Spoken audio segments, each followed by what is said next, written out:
Welcome to our final daily unwind of the 2026 Magic Millions sale. Day 4, the Howden Super Session has wrapped up. Once again, we were busy, having a nice little relax now, a drink. It's been a great sale. We can sort of take our foot off the pedal and enjoy what's been. We've got Will Bourne, you've been very busy, Dane Robinson, and of course, Barry Bowditch. Hi, Will. How was your sale? It's good. Thanks for having me here, and probably just better thank Barry and Dane for getting rid of the night session on Saturday night, because I tell you what, it's a good feeling being here right now thinking, okay, well, races are tomorrow and everything's relaxed and we're all through to the weekend. So finish the sale on a real high note. It's great. I think you can focus on book 2 now, Will, which is great. Still to go. I'll start looking. He's about to go and finish off now. There's still work to be done.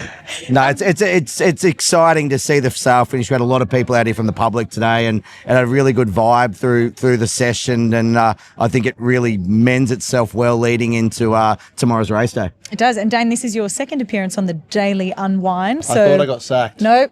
I thought I got sacked yesterday. Been good last time? Yeah, he was quite good. That's why he's back. We left Dane for the big finale, I think. Yeah. I thought it'd be better for radio, but okay, whatever. When you're too good at these things, you have to come back. That's you, Dan. Well done. No, good day. Stoked. To Barry's comment before, I think it was standing room only around the bar and out the back at the tab area as well. I think the fact that a lot of the everyday people were coming in and experiencing it. It was going beyond the industry, I think, is really important. And it was just a really great atmosphere in there again today. And for the longer session, it was it was really great to see, and I think it translated in the results again. And on that, it was a longer session today, but the fact that we've still got a big group behind us having a drink, everyone's nice and relaxed still, no one's rushing out. We couldn't get a drink at the bar, everything was sold out. Well, I don't know. Who does the catering here? Yeah, Surely. maybe that's Let's work on Wi-Fi, online bidding, and supplying enough drinks for everyone. Look at the positives, though, Will. Great Glass sale, half full, good isn't he? fun. The bar's still heaving. We did get a drink and we're here now. You were active again today? Yeah, walked away with a few colts. Probably a little bit more exposure to Animo than putting all your eggs in one basket, but you just took them on face value, and both individually really nice horses. Half the Spywire, you take that part out, he's just a really nice horse anyway. And then the time check, he was being critical, wasn't like perfect in front, but you go, as I say to everyone, you go to the winner's room and you see how good horses in our boxes. Like, there's no perfect horse. He's a real athlete off a good farm, wasn't he? So, yeah. He was a very nice horse, deep girth.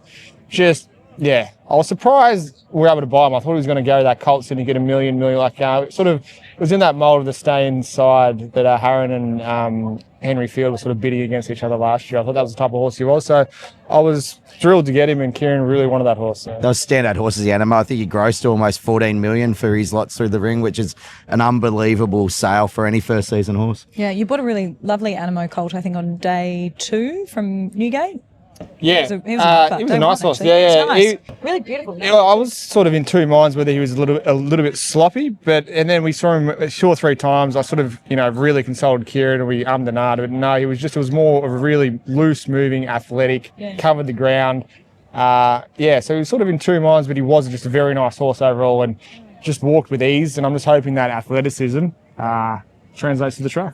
Yeah. What's been a big takeaway for you from this sale, Dan? Well, I think Baz touched on it before, like Animo's third on the size gross right now, which is pretty incredible considering. I think, Will summed it up as well. But the Colts were unbelievable for Snitzel, weren't they? Like, he had a great lineup here, and I think, the vendors got rewarded for bringing those horses here, those nice horses by Snitzel. So, overall, I think there was competition across the board, which was really good. There were horses selling at $50,000, there were horses selling up to $2 million, as we said the other day, syndicators, traders, filly buyers. It was something for everyone, and I think it got better as the week went on, which was really nice as it sort of heads into Saturday. And we'll talk about the sale as a whole after this, Baz. But what was the highlight for you today?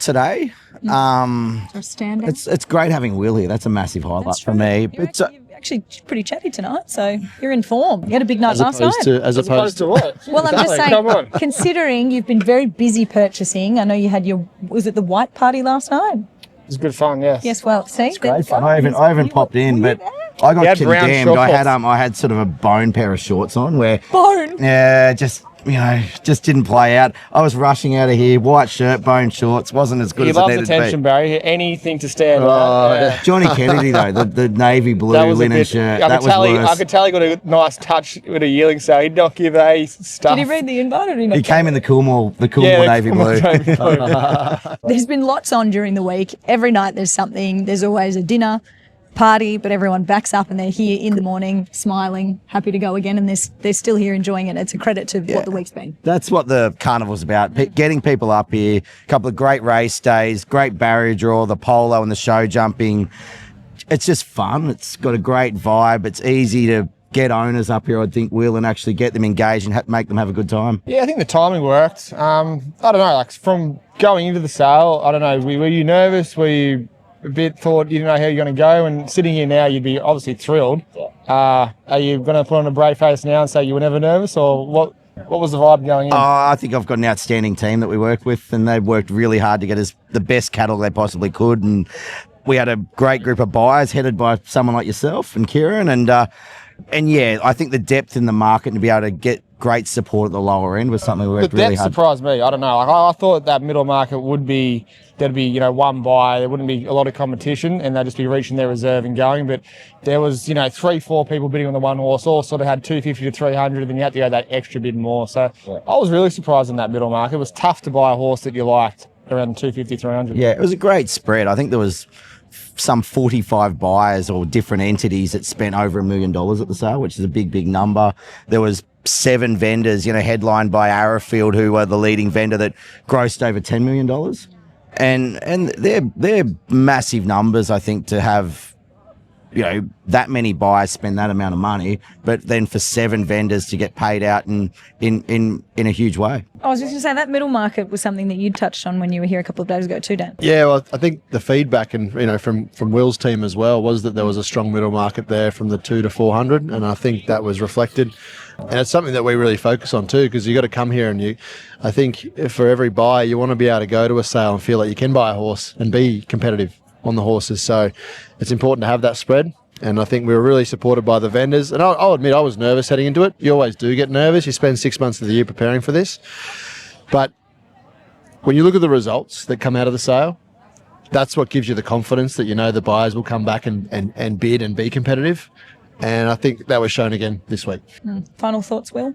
It's always good to come here, but it's glad to wrap it up. So it's been a big, it's been a big week. It's walked away and hopefully get a good result in the racetrack tomorrow to top it off. Yeah, exactly. It's a fun week. It's a busy week for the trainers and their agents to get around and see all these horses. It's a big build up through December, marketing the catalogue from our perspective and from the trainers and agents' perspective, and then getting here and hosting all these people. It's fun. Isn't it hard having dinners and parties every night? Hard, Will? Tell you what, I've found a cheeky. Yeah, thank you. It's hard, I know. You work I want hard. to put a shout out. There's a cheeky little restaurant called the North Room. If you ever get a chance there, went there during the week, highly recommend it. If you need a space for about 20, fantastic. That's a good plug. The place to a little celebrate. Are they sponsoring tonight? I gotta say, That was weird. Will's party. What the hell? I gotta say, Will's party at the Star last night at Rossoletto. Great venue. Did you Worked put that perfectly for a together? white party, didn't it? Yeah, I obviously organised it down to a 10. No, I've got nothing to do with that. Obviously, Kate is the very hard. organisation. Oh, I with a big can't team. imagine. That's Yes. Will just turns up. Actually, one thing I would say is that I've noticed on your social media this week, you've got the girls running around buying some horses, and I've seen a lot more of that. So that's good for the team. Well, Kate's been with us, I'll say 5 years now, and we basically, at the start of the sale, gave her the option, or not the option, we gave her the idea to say, all right, you obviously talk to the client base and they're all females, find a horse you like, buy it, and obviously she was a little bit timid bidding, if you saw the video. I was actually quite enjoyable to watch, but yeah. It was good. I enjoyed watching it, yeah. She got a really nice 2-down hot colt that was unfortunately a double rig, so she probably wasn't able to afford that horse. And then she got another one later to sort. So hopefully she's back here at the races next year. Any shares left? No, no one says no to Kate. It's amazing. I ring up Mark? someone and they don't even take my phone calls. Kate, no worries. There's a lesson in that, Will, that's I a think. lesson. We better get Kate back here to book 2, I'd say. She needs to buy another one. I think It's that so. easy. Get her here. It's looking that way. Well, this has been thoroughly enjoyable. I think we've covered off everything from a pretty big, I'd say 4 days, but it's been a pretty big 2 weeks, really, hasn't it? We've got the big race day tomorrow and then back for book 2 on Sunday. So I think with that, we can say cheers. It's been big. Cheers. 240 Cheers. lots, Cheers. 12 p.m. We can have Sunday. a cheers. Cheers. So, Shall we? congratulations, team. Thank you, Well man. done. Cheers. Cheers, Ali. Thanks, everybody. Cheers. See you next time.